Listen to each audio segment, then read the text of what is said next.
அலைக்கும். இதுவரைக்கும் என் பொண்ணுக்கு நான் வெளியே இருந்து ஐஸ்கிரீம், சாக்லேட்ஸ்லாம் வாங்கி கொடுத்ததே இல்ல அப்படின்னு சொன்னா நீங்க நம்புவீங்களா?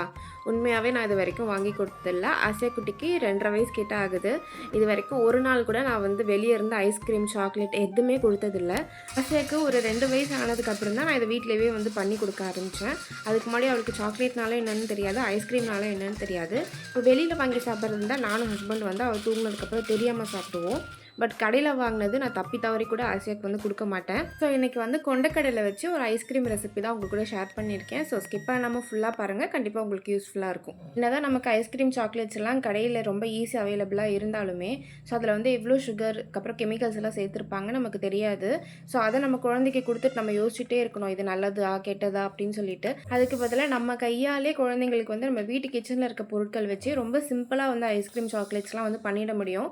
ஸோ நான் வந்து ஒவ்வொரு ஒவ்வொரு மாதிரி ட்ரை பண்ணுவேன். ஸோ இன்றைக்கி பண்ணது வந்து ஹோம்மேட் சாக்கோனட் ஐஸ்கிரீம். அது கூடவே கொஞ்சமாக வந்து டைரி மில்க் மாதிரியும் பண்ணியிருக்கேன். இது நைட்டே வந்து கொண்டக்கடலையை வந்து வேக வச்சு எடுத்து வச்சுட்டேன். ஸோ அதுதான் மெயின் இன்க்ரீடியன்ட்டே. ஸோ இப்போ ஃபஸ்ட்டு வேலையை வந்து வேர்க்கடலையை வந்து நல்லா வறுத்துட்டு அது ஆறுனதுக்கப்புறமா மிக்சியில் ஒன்றும் பாதியமாக போட்டு அரைச்சி எடுத்துக்கிறேன். மிக்சியில் அரைச்சி வச்சுருந்த வேர்க்கடலை கூடவே வேக வச்சுருந்த கொண்டக்கடலை, ஸ்வீட்னஸ்க்காக டேட்ஸு, அதுக்கப்புறம் அந்த சாக்லேட் ஃப்ளேவருக்காக கொக்கோ பவுடர், அதுக்கப்புறம் அந்த கடையில் வாங்குற ஐஸ்கிரீம் ஃப்ளேவருக்காக கொஞ்சமாக வந்து வெல்லினா எசன்ஸ், ஒரு பிஞ்சு சால்ட்டு போட்டு நல்லா ஸ்மூத்தாக அரைச்சி எடுத்துக்கிறேன். ஆரம்பத்தில் தண்ணி கொஞ்சம் கூட ஊற்ற வேணாம், தேவைப்பட்டுச்சுன்னா மட்டும் கொஞ்சமாக ஊற்றி நல்லா மழை அரைச்சி எடுத்ததுக்கப்புறம் அந்த மிக்ஸி ஜார் ஓப்பன் பண்ணும் போதே அப்படி ஒரு வாசனையாக இருக்கும். பார்க்கவே அவ்வளோ சூப்பராக இருக்குது பாருங்கள், பட்டர் மாதிரி.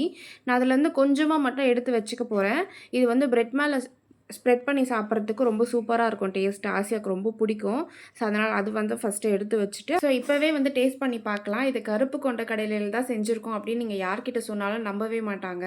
இப்போ ஒரு கண்டெய்னரில் வந்து ஏற்கனவே பட்டர் பேப்பர் போட்டு வச்சுட்டேன். அதில் நம்ம மிக்ஸ் பண்ணி வச்சுருக்க அந்த சாக்கோ பேஸ்ட் இருக்குல்ல, அதை அப்படியே ஊற்றி நல்லா வந்து லெவல் பண்ணி எடுத்துக்கலாம். நல்லா டேப் பண்ணி எடுத்துக்கோங்க, உள்ள ஏர் பபிள்ஸ் வந்து எதுவும் இல்லாத மாதிரி. அடுத்து வந்து அதுக்கு மேலே ஊற்றுறதுக்கு வந்து ஒரு சாக்லேட் சாஸ் வந்து ரெடி பண்ணணும். அதே மிக்சியில் வந்து கொஞ்சமாக வந்து பட்டர், அதுக்கப்புறம் கொக்கோ பவுடர், கொஞ்சமாக வந்து நாட்டு சர்க்கரை, அதுக்கப்புறம் பால், அதை ஊற்றி நல்லா வந்து பிளெண்ட் பண்ணி எடுத்துகிட்டு வந்துடுங்க. அது ஆக்சுவலாக டெய்ரி மில்கோட ரெசிபி வந்து இதுதான். நீங்கள் வீட்டில் பண்ணி பாருங்கள், அப்படியே டெய்ரி மில்க் சாப்பிட்ற மாதிரியே இருக்கும். சாக்லேட் மோல்டெல்லாம் வந்து ஊற்றி வச்சுட்டு எடுத்திங்கன்னா அப்படியே வந்து சாக்லேட் தான். ஆனால் பேட்டர் மட்டும் இன்னும் கொஞ்சம் திக்காக இருக்கணும். இந்த சாக்லேட் மில்க் வந்து ஆப்ஷனல் தான், நம்ம அது தேவைன்னா போட்டுக்கலாம். எனக்கு என் பாப்பாவுக்கு வந்து ரொம்ப பிடிக்கும் அப்படிங்கிறதுனால நான் அதையுமே வந்து சேர்த்துட்டேன். லாஸ்ட்டாக வந்து நம்ம கட் பண்ணி வச்சுருக்க அந்த நட்ஸ் எல்லாம் இருக்குல்ல, அது நிறைய போட்டுக்கோங்க. நட்ஸ் வந்து ரொம்பவே நல்லது கிட்ஸுக்கு. அது நல்லா வந்து ஸ்ப்ரிங்கிள் பண்ணிவிட்டு ஒரு 3 ஹவர்ஸ்க்கு வந்து அதை ஃப்ரீஸ் பண்ணணும். நான் வந்து நடுவில் ஒரு 2 வாட்டிலாம் வேறு எடுத்துலாம் வேறு பார்த்துக்கிட்டு இருந்தேன், ஏன்னா ஆர்வம் தாங்க முடியல. சாக்லேட் மில்க் பண்ணியிருந்தோம்ல, அதுவுமே வந்து கொஞ்சம் எக்ஸ்ட்ரா ஆயிடுச்சு. அதனால் ஒரு பவுலில் வந்து கொஞ்சமாக பட்டர் போட்டுட்டு அந்த சாக்லேட் மில்க்கையும் அதில் போட்டு நட்ஸ் போட்டுட்டு இதையும் ஒரு 3 ஹவர்ஸ்க்கு வந்து ஃப்ரீஸ் பண்ணி எடுத்துட்டோம்னா அந்த கடையில் விற்கிற அதே சாக்லேட், டெய்ரி மில்க் சாக்லேட் வந்து உங்களுக்கு வீட்டிலே பண்ணிடுவீங்க. இது கண்டிப்பாக மஸ்ட் ட்ரைனே நான் சொல்லுவேன். ஒரு 3 மணி நேரம் ஆயிடுச்சுங்க. அதுக்குள்ளே வந்து நான் ஒரு 3 தடவை ஓப்பன் பண்ணி பார்த்துட்டேன், அது எப்படி வந்திருக்கு அப்படின்னு சொல்லிட்டு. ஏன்னா ஆர்வம் சுத்தமாக தாங்கவே இல்லை. இதுதான் நான் கொண்டக்கடலையில் பண்ண சாக்கோனட் ஐஸ்கிரீம். எவ்வளோ பர்ஃபெக்டாக ரெடியாகி வந்திருக்கு பாருங்கள். அது எல்லாத்தையுமே வந்து ஃபஸ்ட்டு பீஸ் போட ஸ்டார்ட் பண்ணிட்டேன், ஏன்னா எனக்கு சாப்பிட்டே ஆகணும். ஸோ அந்தளவுக்கு டெம்ப்ட் ஆயிடுச்சு எனக்கு. அதுக்கு முன்னாடி ஆசியா கிட்டேயும் ஹஸ்பண்ட் கிட்டேயும் டேஸ்ட் பார்க்க சொல்லி கொடுத்தேன். 2 பேருமே சாப்பிட்டுட்டு நல்லா இருக்கு அப்படின்னு சொல்லி சொன்னாங்க. அதுக்கப்புறம் நானே வந்து இது எதில் பண்ணது தெரியுமா அப்படின்னு கேட்டுட்டு கருப்பு கொண்டக்கடலையில் தான் பண்ணேன் அப்படின்னு சொன்னதும் ஹஸ்பண்ட் வந்து சுத்தமாக நம்பவே இல்லை.